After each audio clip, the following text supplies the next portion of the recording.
কারণ জানেন যে অনেক পুলিশ সদস্য এই আন্দোলনে তারা আমি বলবো যে শহীদ হয়েছে। তো সেক্ষেত্রে তাদের ভিতর অনেক কষ্ট, অনেক ক্ষোভ আছে। আর এখানে আমরা যেভাবে ল অ্যান্ড অর্ডার মেনটেন করতে চেয়েছি সেটা হয়তো অনেক জায়গায় অ্যাপ্রোপ্রিয়েট ছিল না। আমাদের বল প্রয়োগের মাত্রাটা অনেক জায়গায় বেশি ছিল, যেটি আমরা তো মানে বিভিন্ন সময়ে কোনো বড় সমাবেশ হলে সেক্ষেত্রে আমরা যদি চাই সেটাকে ডিসপার্স করার যে আইনি প্রক্রিয়া আছে সেটাও আমরা অনেক সময় ফলো করিনি।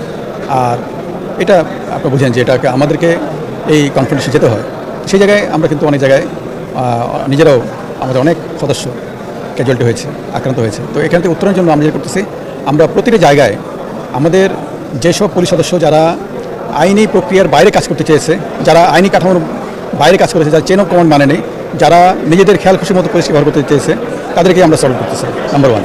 নাম্বার 2, আমরা সেই পুলিশকে, যে পুলিশ আইন অনুযায়ী আমাদের সংবিধান অনুযায়ী চালিত হবে, সেই পুলিশটা তৈরি করার জন্য আমরা কিন্তু চেষ্টা করতেছি। এবং আমাদের ফোর্স লেভেলে যারা কমান্ড করবে, যাদের মাঠ পর্যায়ে, এরাই যেন একেবারে প্রফেশনাল পুলিশ অফিসার হয়। পুলিশ যাতে রাজনৈতিক দলের হাতিয়ার যাতে না হয় সেই জন্য কি করা?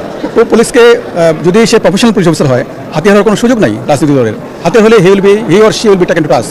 আর শেষ প্রশ্ন হচ্ছে এই যে গত কয়েকদিনের ঘটনায় অনেক পুলিশ সদস্য নিহত হয়েছেন, অত্যাচারিত হয়েছেন, নির্যাতিত হয়েছেন, তাদের যারা এই অপকর্মগুলো করেছে তাদেরকে বিচারের আওতায় আনা হবে কিনা? অবশ্যই আইনি এবং প্রশাসনিক যে ব্যবস্থা আছে এটা আমাদের ব্যবস্থায় আছে। সেই দুইটা ব্যবস্থার মধ্যে যার জন্য যেটা প্রয়োজ্য সেটাই করা হবে। না, কিন্তু বলা হচ্ছে যে আগের সরকারের পতনের পরে মধ্যবর্তী সময় সরকারহীনতা ছিল, সেই সময় যারা করেছে তারা না, প্রতিটাই রেকর্ড আছে, প্রতিটাই মৃত্যুকেই আমরা মেনে নিব? অবশ্যই না।